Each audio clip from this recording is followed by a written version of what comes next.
México necesita un Charlie Kirk. Buscaban a narcotraficantes en un rancho y encontraron a una alcaldesa. Desaparecen dos cantantes en la Ciudad de México. ¿Y qué cree?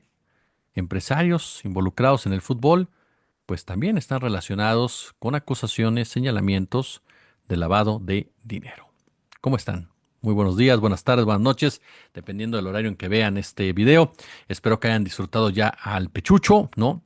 Si les gustó, denle, por supuesto, su pulgar arriba, su comentario, compártenlo. Va a ir mejorando pechucho, ténganle un poco de paciencia.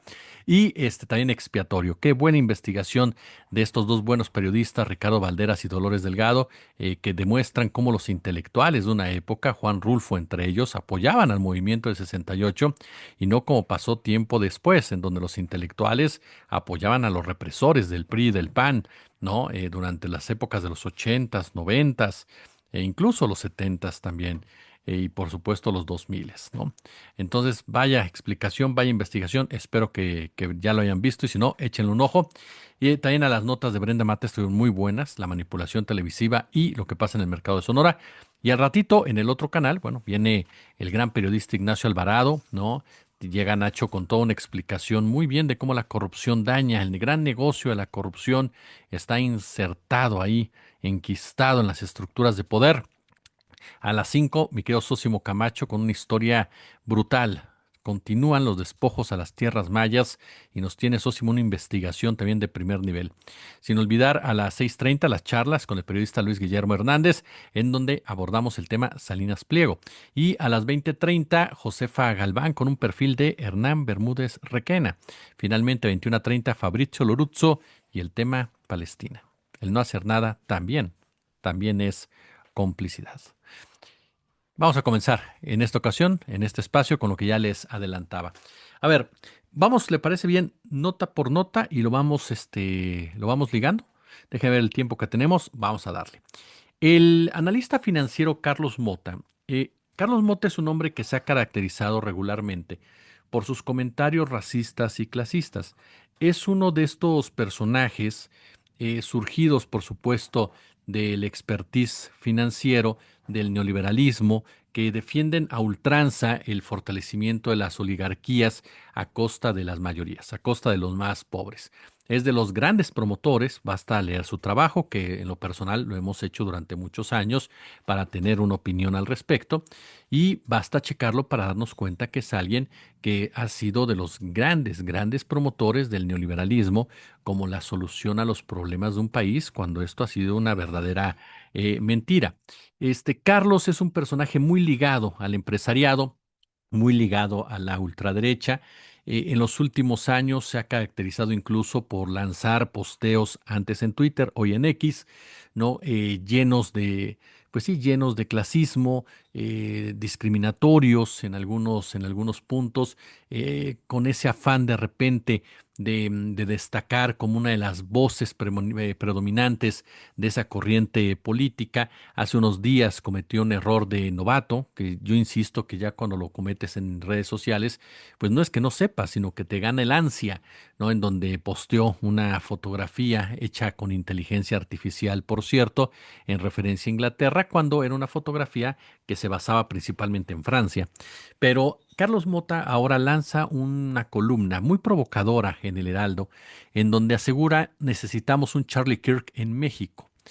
Por sus comentarios, en televisión, el coordinador social de Morena en la Cámara de Diputados, Salvador Ramírez, tuvo que dejar el cargo. Recuerda, Carlos Mota, quien señala al principio de su columna, resultan impresionantes las reverberaciones que ha tenido el asesinato del activista conservador estadounidense Charlie Kirk en el mundo.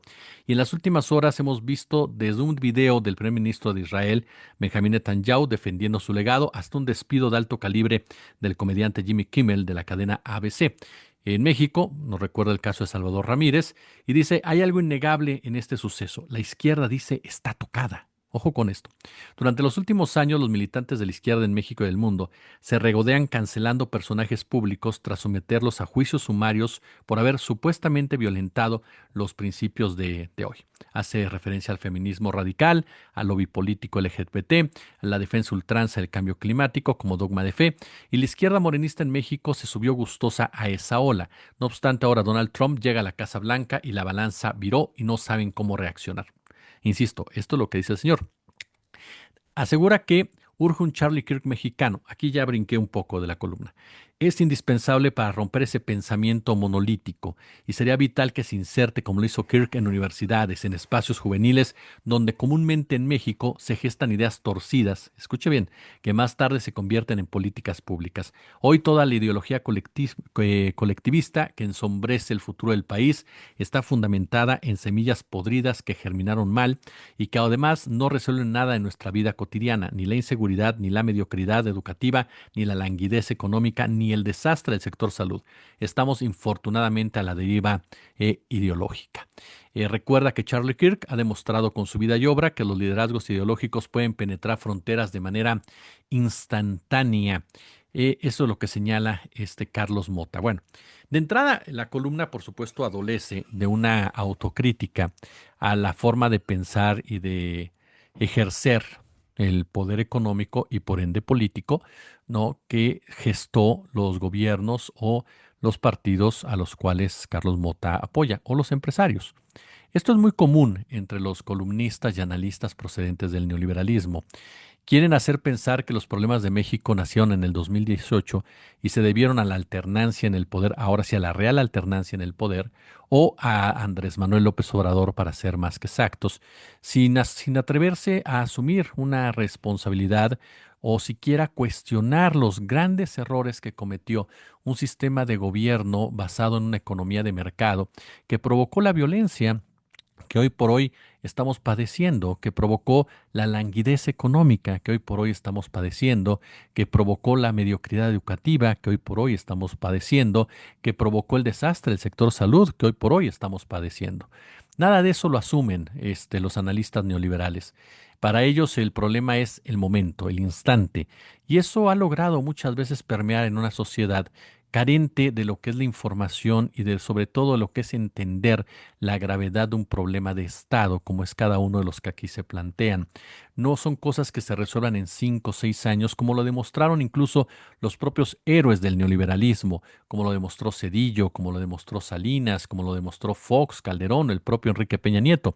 Cada uno de ellos protagonistas precisamente de joder al país en cada uno de estos rubros. Ninguno pudo revertir la pobreza, ninguno pudo revertir la inseguridad, ninguno pudo revertir en ningún sentido, en ningún momento, lo que fue la cuestión de la calidad educativa de nuestro país. Ya de entrada, eso sería lo que tendríamos que ir aclarando de esta columna. Pero lo más perturbador, si me lo permite, tiene que ver con este deseo de que haya alguien como Charlie Kirk en México para que dispute el debate discursivo, el debate ideológico. Por supuesto que Carlos Mota abre el espacio a la figura de Ricardo Salinas Pliego, quien sería, no por la edad, porque la diferencia de edades entre Salinas Pliego y Charlie Kirk es bastante amplia, pero sí en cuestiones de similitudes, en cuestiones de empatías entre ellos, en cuestión de visiones, e incluso Carlos Mota deja entrever, si usted lo piensa con tranquilidad, que Salinas Pliego es ese hombre, ¿no? Esa figura que urge, que emane, que dispute abiertamente estos conceptos. Aquí hay una gran contradicción en muchos sentidos. De entrada, porque Ricardo Salinas Pliego no tiene las capacidades comunicativas que tenía este señor Charlie Kirk. Su servidor se puso a ver los podcasts de este hombre para poder hablar y además de ratificar que es un tipo deleznable o era un tipo deleznable, sí tenía una gran capacidad de comunicación. Eso sí lo tenía perfectamente desarrollado, sabía plantear muy bien sus argumentos y un punto que es básico y que no tiene Ricardo Salinas Pliego y que sí tienen los grandes ideólogos, digámoslo así, no ideólogos, los grandes promotores, los grandes propagandistas de los ultraconservadores del neofascismo es que no insultan. A diferencia de Salinas Pliego, a diferencia de Donald Trump, a diferencia incluso de Javier Milei, los grandes propagandistas que están ahí, no, los promotores de este discurso, las figuras claves en materia estratégica, no caen en insultos, no agreden regularmente. Ese es uno de los puntos que tienen a su favor. ¿Por qué? Porque logran salir bien librados de muchos debates a raíz de esa suficiencia que plantean. Y del otro lado muchas veces se cae en la molestia, se cae en el enojo, porque no logran precisamente aterrizar mejor las ideas, porque estos personajes te interrumpen, porque estos personajes lanzan frases pequeñas para que te destantees, porque estos personajes agarran un pedacito de verdad y lo convierten en una verdad completa conforme a sus propios intereses. Y eso es algo que la izquierda tiene que ir aprendiendo a manejar. Tiene que ir aprendiendo a entender y a discutir muchas veces. ¿Para qué? Para que sus ideas, para que sus conceptos lleguen, se mantengan y se profundicen. Carlos Mota dice, necesitamos un Charlie Kirk. Vale la pena recordar quién era Charlie Kirk en este momento. Él era uno de los rostros, usted lo sabe bien, uno de los rostros más visibles de la nueva derecha estadounidense. Y a través de Turning Point USA, organización que fundó en 2012, construyó un espacio dirigido principalmente a los universitarios, a los jóvenes conservadores, y su estilo siempre fue frontal, fue provocador, fue diseñado para conectar con las emociones antes que con los argumentos racionales. Y este punto es básico entenderlo. Kirk promovía un discurso antiliberal, antiprogresista, centrado en la idea de que Estados Unidos estaba siendo secuestrado por el marxismo cultural, por las élites universitarias, por los movimientos de justicia social, y defendía el libre mercado como único camino a la prosperidad, rechazaba los derechos de las minorías como avances legítimos y colocaba a los jóvenes conservadores en una narrativa de resistencia. Ellos serían los guardianes, decía, los guardianes de los valores tradicionales frente a la decadencia de la izquierda. Tuvo frases muy polémicas que nos ayudan a dimensionarlo. Negó la existencia del privilegio blanco, por ejemplo, calificándolo como un mito fabricado para dividir. Tildó al movimiento de Black Lives Matter de ser un cáncer ideológico de odio en los Estados Unidos. Criticó abiertamente la teoría crítica de la raza, diciendo que enseñaba a los niños a odiar precisamente a su país y a su color de piel si eran blancos, y llegó a insinuar que las elecciones del 2020 habían sido robadas, alineándose con las teorías conspiranoicas de Trump. Estas frases lo colocaron en el centro de la polémica. Para algunos era un héroe que decía las verdades incómodas, para otros un agitador que normalizaba el odio. Su talento estuvo sobre todo, y ese es uno también de los puntos claves cuando Mota y otros hablan de un Charlie Kirk a la mexicana, porque el talento de Kirk estuvo en usar las redes sociales como campo de batalla. Si usted nota, Salinas Pliego ha hecho eso. Incluso hoy por hoy, Salinas Pliego tiene contratados a una granja de bots impresionante. Tiene acuerdos ya con distintas empresas que mueven redes sociales, que juegan rudo, que tiran mucho lodo, mucha mugre y que van a ser sus grandes defensores en esa arena. Ha invertido mucho, pero mucho dinero, incluso tratando de confrontar a lo que ellos llaman a lo que ellos llaman la red AMLO. Ese es uno de los puntos que tenía Kirk también, las redes sociales como campo de batalla. Convertía debates complejos en frases cortas, en memes, onliners, como les dicen, fáciles de compartir, ¿no? Llevaba la política al lenguaje juvenil. ¿Qué más hacía este hombre? Organizaba obviamente las conferencias en campus universitarios, convertía el activismo conservador en una especie de tribu, ¿no? Con identidad, con sentido de pertenencia. Y el atractivo para los jóvenes radicaba en que Kirk ofrecía una narrativa de rebeldía, ir en contra del mainstream, ¿no? Ir en contra del sistema, ir en contra del progresismo, que se volvió un acto de valentía, un acto de resistencia cultural. El discurso de Kirk cargaba de un subtexto racista y clasista, porque negaba la discriminación estructural, porque ridiculizaba las luchas de minorías étnicas, de migrantes o de comunidades pobres, reforzaba la idea de que quienes no prosperaban lo hacían por falta de esfuerzo, ¿a quién le recuerda? Y no por desigualdades sistemáticas. De esta manera invisibilizaba los privilegios históricos de las élites blancas y reforzaba la narrativa de que el verdadero opresor era el progresismo que buscaba igualdad.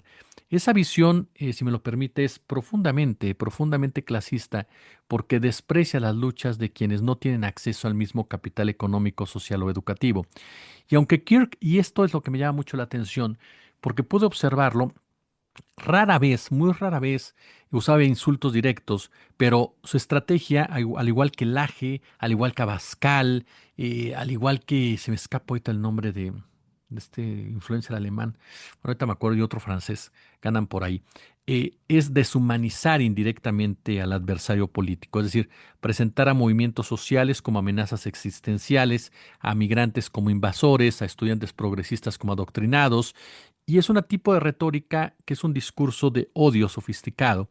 No necesariamente manda un llamado a la violencia, ¿no? Pero sí legitima el desprecio, sí legitima la burla, sí legitima la hostilidad hacia el otro. Kirk encabezó o encarnó el modelo de un populismo conservador juvenil, provocador, digital y polarizador. Su discurso buscaba instalar a los jóvenes la idea de que la verdadera rebeldía era ser conservador, pero lo hacía a costa de trivializar los problemas reales y de fondo. Más que un pensador, fue un hábil comunicador de consignas simplificadas y su legado es una advertencia sobre cómo este discurso político puede convertirse en un combustible para la intolerancia, pero también para la violencia. Entonces, cuando aquí el señor Carlos Mota nos dice, hace falta un Kirk mexicano, nos dice que hace falta un personaje que sepa defender el racismo, que sepa defender el clasismo, que sepa darle ese discurso de odio sofisticado, que sepa llegarle a los jóvenes de tal manera que los haga sentir orgullosos de ser personajes conservadores que atenten en contra de cualquier progreso, que atenten en contra de cualquier igualdad, que atenten en contra de la lucha contra la pobreza, que atenten en contra precisamente de un México distinto al que ellos han ido construyendo durante años, han manejado y han podrido. ¿Quién puede ser un Charlie Kirk mexicano? Ahorita está apareciendo Salinas Pliego, es cierto, por eso les hacía la referencia al principio, pero lo cierto es que Salinas Pliego no tiene las capacidades comunicacionales de Kirk. Puede crear un equipo alrededor, eso no me queda duda, pero tampoco es un personaje carismático, no es alguien que en su tribu, en su grupo de X, sí, por supuesto, en sus empleados también, pero ese personaje, el tío Richie, se comió a Ricardo Salinas Pliego en el debate. Entonces, hoy por hoy, el tío Richie es un tipo bravucón, pendenciero, agresivo, grosero. No es un comunicador, como les decía. Si ustedes ven a Laje o a Kirk, son personajes que no insultan, ¿no? Son más brutales y más peligrosos que Salinas Pliego en el discurso, pero no insultan. Salinas Pliego sí, lo que lleva el debate a niveles sumamente ínfimos e incluso para una cuestión barbárica como es la ultraderecha. Entonces, en ese punto, por ejemplo, pues Salinas Pliego no puede ser ese personaje. No creo que se pula en lo que le falta de tiempo, ni mucho menos, pero es alguien que puede jugar un factor en la creación de ese personaje, en el financiamiento a ese personaje, en el empoderamiento a ese personaje que cuente con el respaldo mediático de un Salinas Pliego y de otros grupos que están detrás de los medios de comunicación y que por supuesto vayan empoderando a cada a cada figura en ese marco. El punto es que no es tan fácil, no es tan sencillo lograr este tipo de provocaciones, por decirlo de alguna forma. Esta definición es muy clara, muy clara. No buscan a un pensador. No están buscando a un pensador, ni mucho menos. Buscan a un comunicador hábil que logre simplificar las cosas y logre justificar las cosas y logre darle en el tono precisamente a lo que un sector en nuestra población está buscando. Por eso es importante no minimizarlos, porque de una u otra forma han entendido ya parte del discurso y no necesariamente tienen que buscar a los seguidores de Morena o a las personas de un estrato social bajo. Pueden buscar a muchos personajes, a muchos mexicanos y mexicanas que están insertados en esta lógica meritocrática, en esta lógica del echeleganismo, en esta lógica aspiracionista. Veremos qué es lo que sucede. Por lo pronto, lo que sí confirma este tipo de crónicas, de columnas, perdóneme, es que hoy por hoy la derecha sigue buscando a esa voz violenta, a esa voz agresiva, a esa voz provocadora, a esa voz tan, pero tan cínica que pueda deshumanizar al enemigo mientras que te asegura que lo está ayudando a mejorar y que todo era mejor antes cuando la supremacía blanca tenía absolutamente el control de todo. Y esto me lleva al siguiente punto. ¿Por qué? Voy a cambiar un poquito de tema para ir ya un poquito más rápido. Ya hablamos de este tema de Kirk, pero ¿qué pasa con la narcopolítica y los narcoempresarios? Oiga, hay dos notas que nos ayudan a ejemplificar cómo los capos, como diría el buen Nacho Alvarado, hay que dejar de pensar, no ahora, desde hace mucho, pero bien lo señala este gran periodista, de que los capos son los únicos villanos de la historia. Los narcos, de una u otra forma, están dentro de una estructura criminal. Y es lo que hemos discutido mucho, mucho. Eh, Ahora sí que el huevo y la gallina, ¿no? Hay voces expertas, voces de analistas que en lo personal, de académicos que yo respeto mucho, aunque difiero en algunos puntos. Entre estos, el tema del Estado, el tema del tamaño del narcotráfico, el tema del tamaño de los cárteles, el tema del tamaño de la estructura. eh, el narco empresario, el narco político, está fuera y de repente se integra o es parte de una estructura criminal, ajá, de un estado criminal. Me explico. Cuando tú te enteras, por ejemplo, que Jorge Alberto Hank Insunza, dueño del equipo de fútbol Xolos de Tijuana, hijo de Jorge Hank Ron, es propietario de dos empresas sancionadas por el gobierno de Estados Unidos por ser parte de una red de lavado de dinero del cártel de Sinaloa. ¿Qué pensamos? ¿Que sobornaron al joven Jorge Alberto Hank? ¿Que este joven no tenía idea y que de repente le gustó el negocio, ya se enteró de qué era y se metió? ¿O que más bien dicho, todo el tiempo la familia Hank ha sido parte de una estructura financiera que se ha financiado gracias al lavado de dinero a través de organizaciones criminales? No olvidemos que su padre fue señalado, así como también su abuelo, fueron señalados de estar relacionados con el cártel de Tijuana, de ser ellos el cártel de Tijuana y de tener a sus operadores a través de la familia Arellano Félix, pero ser ellos, junto con Ernesto Rufo Appel, en el lado político, los que realmente disputaban el mercado de las drogas y el control del mercado de las drogas con todos sus beneficios a otras empresas criminales políticas, militares y empresariales, y que tienen sus rostros, insisto, de sus capos mediáticos, pero que a final de cuentas ellos controlaban lo que era toda esta zona de Baja California. No sería la primera vez que los Hanks son señalados. Ahora, a diferencia de la época de su padre o de su abuelo, bueno, ahora se habla del cártel de Sinaloa, pero en la época anterior era el cártel Tijuana. Y no nos olvidemos que el cártel de Sinaloa peleó contra el cártel de Tijuana, logró derrotarlo, ajá, y a través de esto logró quedarse con ese territorio y desintegrar literalmente a la familia Arellano Félix, con todo el respaldo, por supuesto, del narcogobierno panista de Vicente Fox Quesada, que, más bien dicho, el narcogobierno panista decidió someter a los Arellano Félix en ese sentido. ¿Para qué? Para tomar el control de esa frontera. Y entonces, porque usted sabe que el cártel de Sinaloa es una creación gringa, y ¿qué fue lo que pasó? Los Hank, como buenos políticos empresarios que son, se alinearon y se adecuaron a nuevos negocios. Entonces no es raro que ahora tuviera negocios con el cártel de Sinaloa. Complejo turístico JJJ SADCB y grupo hotelero JJJ SADCB fueron sancionados por el Departamento del Tesoro, no, según datos de la OFAC.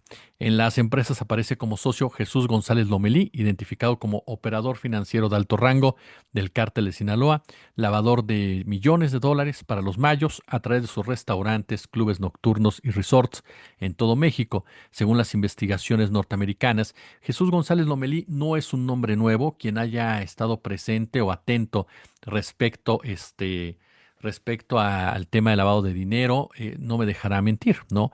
Jesús González Lomelí es un personaje que ya tiene un viejo recorrido y que desde hace años se le vinculaba precisamente con las empresas de la familia Hank.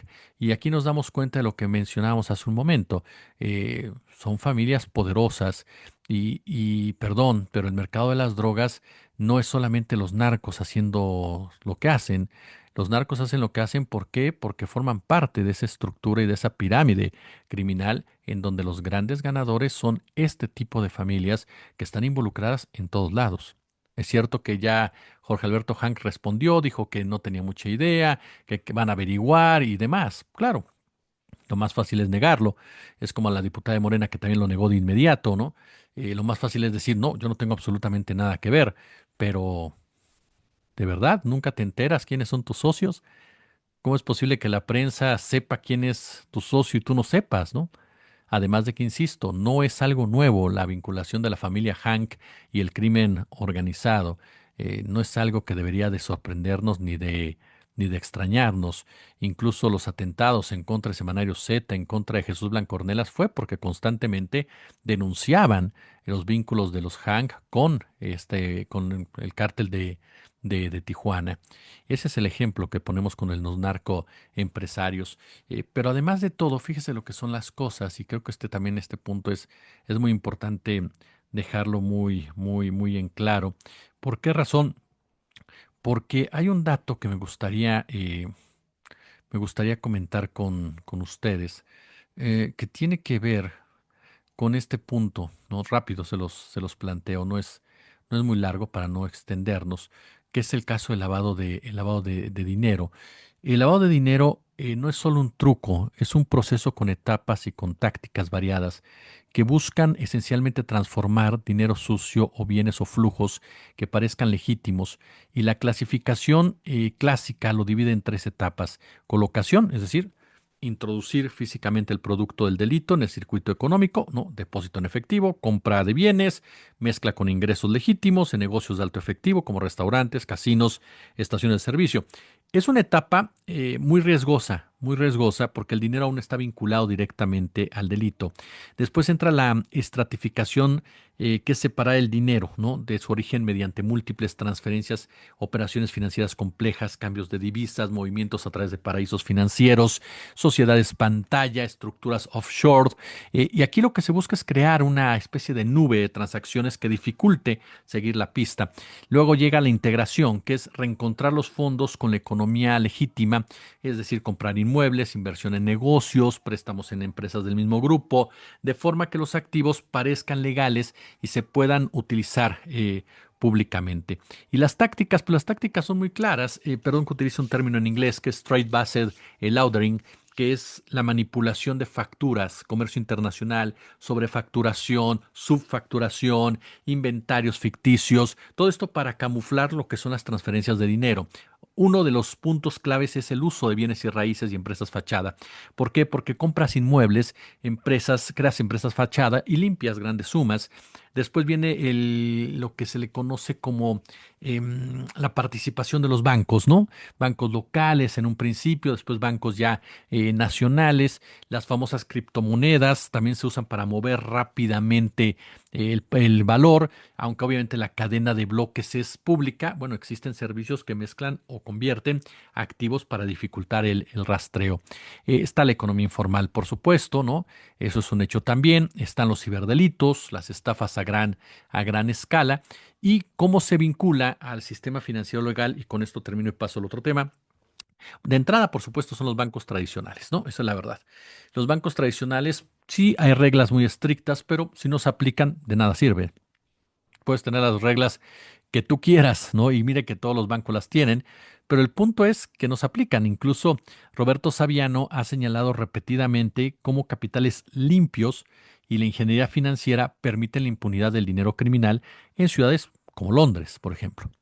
Están los paraísos fiscales, están las sociedades pantalla, obviamente también, déjeme ver quién me mandó un mensaje, ok, están también los mercados inmobiliarios, ya le decía en este aspecto, y hay otro dato, que es el comercio internacional. El comercio internacional, porque las complejas cadenas de valor y la dificultad de verificar mercancías, lo que permiten es esconder transferencias de valor. Y un contenedor o una factura manipulada, bueno, puede justificar millones de dólares en movimiento. Ya le mencionaba de los cripto, ya le mencionaba de los fintech. No, no, fintech no va. Aquí hay movimientos rápidos, pseudoanónimos, los exchange y servicios de custodia con controles débiles, pues obviamente se convierten en una puerta de entrada. Y la respuesta regulatoria, pues va detrás de la innovación, y muchos delincuentes ganan tiempo para explotar vacíos. Y bueno, obviamente están los agentes inmobiliarios, abogados, contadores, todo ello. El sistema legal y las estructuras comerciales globales, como es un casino, como es un banco, No olvidemos que los Han tienen banco y tienen casino, los hermanos. Como es comercio internacional, como es, por supuesto, los equipos de fútbol, que son estructuras todas legales, pues son la materia prima que los lavadores moldean, y es parte esencial, ¿no? De todo ello. El maestro Isaac Enríquez, que ha hecho grandes trabajos en materia de crimen organizado, plantea una lectura muy sistemática que vale la pena entender, comprender y conocer. El lavado no es solo una consecuencia, dice el maestro, del crimen, sino que es parte integral de una economía criminal transnacional que se apropia de flujos, información y tecnología para operar a escala planetaria. Y en ese punto es que se integra al sistema legal, es decir, la solución pasa o pasaría por reforzar el Estado de Derecho.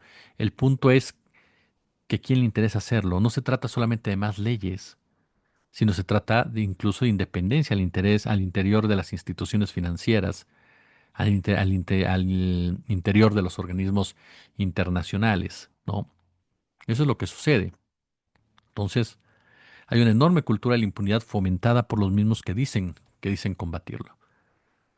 Otro libro, otro trabajo que le vale la pena en este marco es el de Roberto Saviano, ¿no? Autor de Gomorra, de 000, que él ha denunciado con vehemencia la conexión íntima entre la narcoeconomía y la economía legal, ¿no? En donde sin duda alguna los centros financieros, dice, son claros y totales, ¿no? Oiga, el último, bueno, otro tema rápido, le digo que se me va como agua. A ver, fíjese qué historia. Ahora hablo de narcopolítica. Ajá, ahora hablo de narcopolítica. Eh, Vaya sorpresa se llevaron hace unos días, ¿no? Autoridades federales. ¿Por qué? Porque realizaron un cateo en un narco rancho ubicado en las inmediaciones del municipio de Colipa, Veracruz, y encontraron en el lugar, ¿a quién cree? A una presidenta municipal, ¿sí? A la presidenta municipal de Colipa, la morenista Gabriela Alejandra Ortega. Pese a intentar evadir a los elementos del ejército, no logró su objetivo, fue retenida durante varios minutos. Incluso se informó al respecto. En un principio se quiso hacer pasar como que la alcaldesa estaba de rehén en este lugar, pero los reportes periodísticos e incluso la misma información procedente de autoridades federales dice todo lo contrario. Ahora, elementos del ejército y la marina realizaron un cateo en este rancho denominado Los Quintero, propiedad del sobrino del capo Rafael Caro Quintero, quien responde al nombre de José Gil Quintero.